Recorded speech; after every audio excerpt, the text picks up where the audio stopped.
Ever feel like you're just on this like runaway train, career-wise, destination, who knows? But you're putting in the work. Right. Oh, absolutely. You're not alone.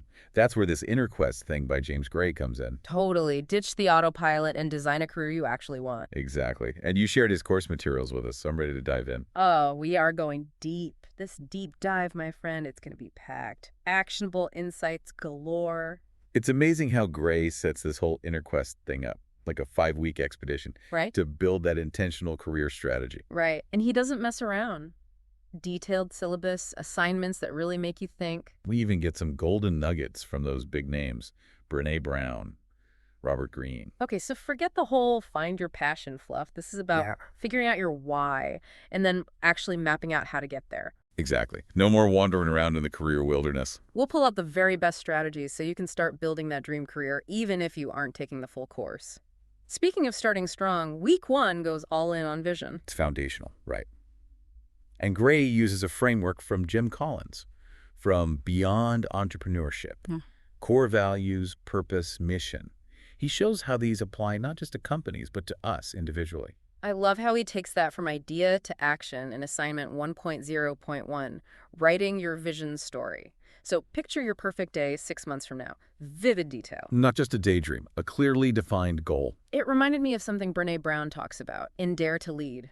We get trapped by stories that hold us back. Gray pushes us to be the authors of our own stories. That vision story, it's the first step. Yes. Taking control of the narrative. Yeah. Powerful stuff. And he doesn't stop there. Lesson 1.0.3 really got me.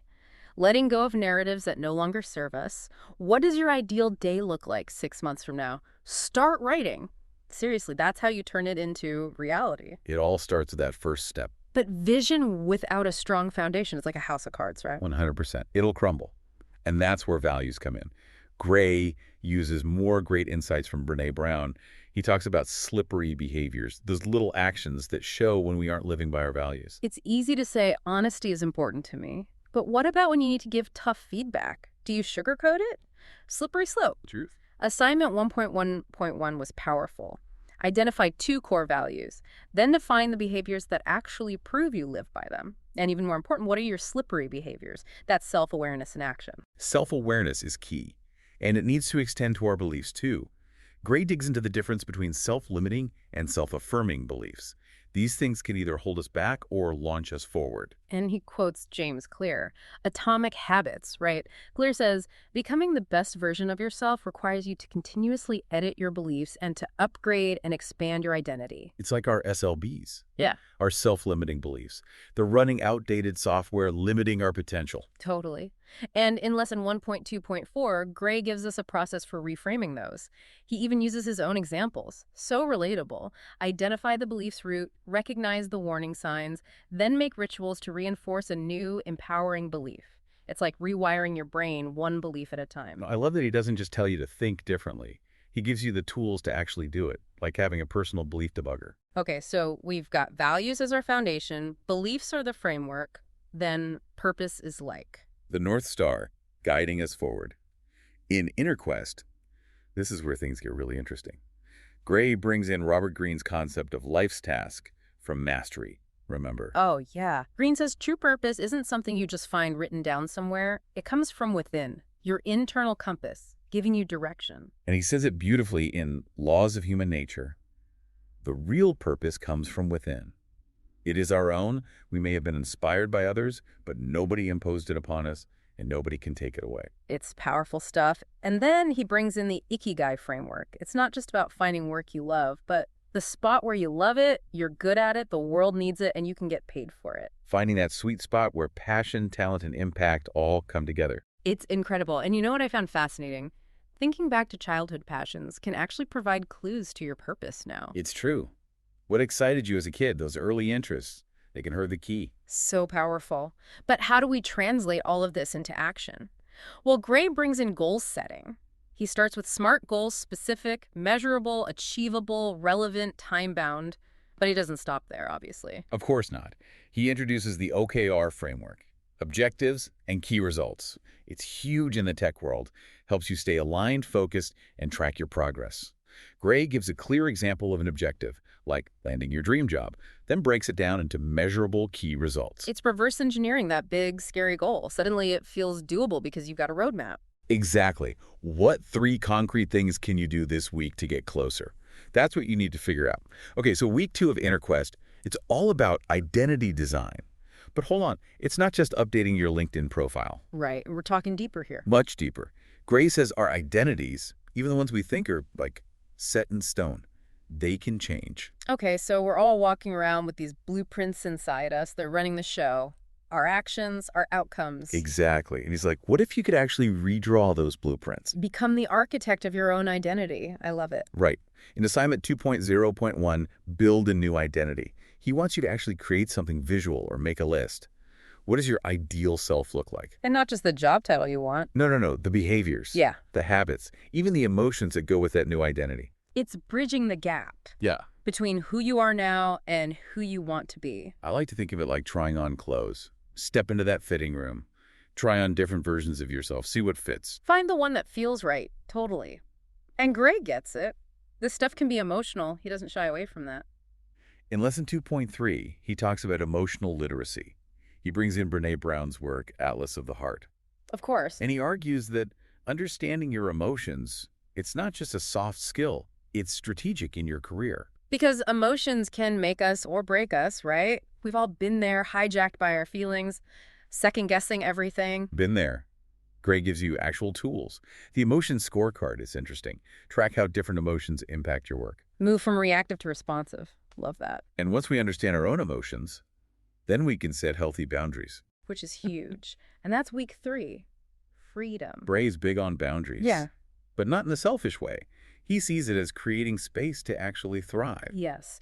At work and in life, it's about saying no to the stuff that drains you and yes to the things that light you up. Easier said than done sometimes. Truth. It takes practice. Sometimes it means those tough conversations or saying no to something that looks good on paper, but doesn't align with your goals. He has this great lesson, 3.1, letting go. ooh, that's a good one. What are you holding on to that no longer serves you? And it's not just physical stuff. It's mental clutter, limiting beliefs, those old stories we tell ourselves. Even relationships. It made me think of that Anais Nin quote.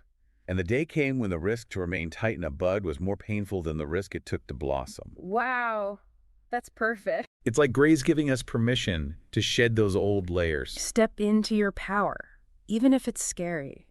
And sometimes that means embracing the stuff we've been told to hide, the dark side. Right. Lesson 3.2, unleashing your dark side. Little intense, but stay with him. We're not talking like Darth Vader evil here. It's about those shadow parts of ourselves. Ambition, competitiveness, even anger. Which can be super powerful if you use them the right way. Exact. Even superheroes have a dark side. It's about integrating those parts, not letting them run the show. He using insights from Robert Greene's Laws of Human Nature again. And even Timothy Grover, the guy who trained Michael Jordan. Wow. Talk about high achievers. It's about tapping into that drive, that relentless pursuit of your goals. And sometimes you need to step outside your comfort zone. Try on a different persona. He talks about the alter ego, right? Yes. And before you think it's too out there, there's actually a lot of research behind this. They let us experiment in a safe way.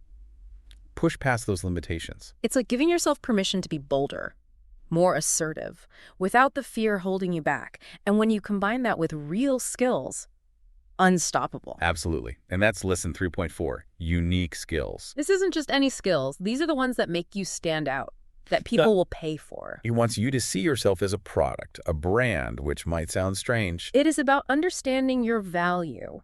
What do you bring that no one else does? And then hone those skills. Invest in yourself. Become indispensable. Love it. Which also requires a strong network. That's week 4, transformation. Building a network that supports your vision opens doors.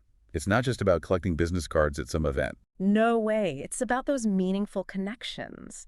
Mentors, peers, sponsors who believe in you. And your personal brand. How are you communicating your value to the world? Right. Craft that narrative, online and off. Gray really pushes you to refine your message and get it out there. He wants you to own that narrative. So lesson 4.2 is all about being a lifelong learner, creating a learning roadmap. But again, he's not talking about signing up for every random webinar. It's got to be strategic. Yes. What are those knowledge gaps? What will actually move you forward? And these days that means tech too, right? Absolutely. Lesson 4.3. It's not about becoming a coder overnight, but which tools will streamline your work, help you stand out. Can you imagine if Mozart had Instagram? He would have been a rock star. Right. It's about using tech to do more, connect more, and not just get distracted. Work smarter, not harder. Yeah. And after all that inner work, the external transformation, he brings it all together in week 5. Insights. Integrate, synthesize, share what you've learned. It's time to put it all into practice. Assignment 5.0.1 really stood out to me. Present and share what you have learned on the inner quest. This is where it gets real. What are your big takeaways? Right. What would you say if you had to present your inner quest to a room full of people? Exactly. What's changed for you? This isn't about showing off. It's about really owning your story, inspiring others to do the same. It's about closing that loop, taking all that work and turning it into something real, something that can impact the world. And that's what makes Inner Quest so different. It's a call to action. To be the best, most intentional version of yourself. It's been amazing unpacking all of this with you. Gray has created such a powerful system for this crazy working world. Even if you don't take the full course, I hope this deep dive gave you some good takeaways, some tools to start building a more intentional career. A career that's more you. So tell us, what's your biggest takeaway? What will you apply to your journey today? Let us know. Keep asking those questions, push those boundaries, and design a career that really lights you up.